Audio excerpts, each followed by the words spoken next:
Madam, আপনার স্বামী যদি আমার মায়ের সাথে অসভ্যতামি করা বন্ধ না করে তাহলে কিন্তু আমি পুলিশকে কমপ্লেন করব। নীরব, তুমি এটা কি বলছো? হ্যাঁ, আপনার যদি আমার কথা বিশ্বাস না হয় তাহলে আপনি আমার আম্মু থেকে শুনুন। হ্যাঁ ম্যাডাম, নীরব সত্যি কথাই বলছি। জাহিদ স্যার প্রত্যেকদিন কোনো না কোনো বাহানায় তার কেবিনে ডেকে আমার সাথে অসভ্যতামি করে।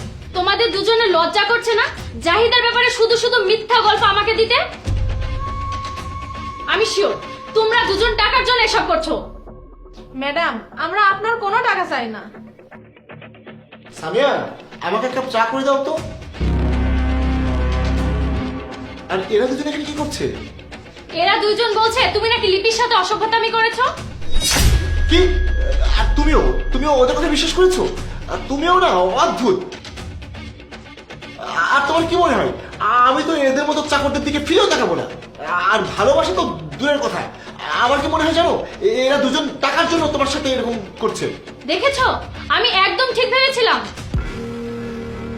না না ম্যাডাম, আমি সত্যি কথা বলছি। স্যার আজকে সকালেও আমার সাথে অসভ্যতামি করেছে। শোনো, তুমি একটা কাজ করো, তুমি গার্ডকে ডাকো আর এদের দুজনকে ঘরে ধাক্কা নিয়ে এখান থেকে বের করে দাও। আমার কাছে প্রমাণ আছে, আর এই প্রমাণ আমি এক্ষুনি পুলিশকে দেখাবো। প্রমাণ? কিসের প্রমাণ? আমাকে দেখাও তো।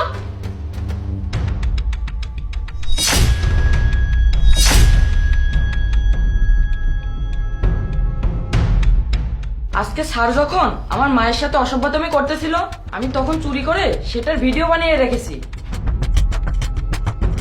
এসব নোংরা আচরণ করতে তোমার লজ্জা করলো না? তারপরে আবার তুমি এসব করার পরে মেয়েটাকে মিথ্যা দোষারোপ দিচ্ছ, মেয়েটাকে মিথ্যাবাদী বলছো। তোমার সাহস কিভাবে হলো এমন নোংরা একটা কাজ করার? ওকে প্লিজ সামিয়া, প্লিজ আমাকে এবারের মতো ক্ষমা করে দাও। আমি একটা ভুল করে ফেলেছি, আমাকে ভুল শুধরানোর একটা সুযোগ দাও। আজকের পর থেকে তোমার সাথে আমার কোনো সম্পর্ক নেই, তোমাকে যেন আমার আশেপাশে না দেখি।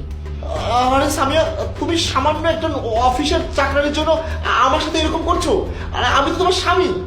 এখন আমি তোমার বিচারক, আমি তোমার বউ না। আমি এখন তোমাকে আমার বাড়ি থেকে বের করে দিচ্ছি। এখন থেকে তোমার সাথে আমার আর কোনো সম্পর্ক নেই। আর বাকি শাস্তিটা তোমাকে আমি কোর্টে গিয়ে দিব। Samia please. I say get out.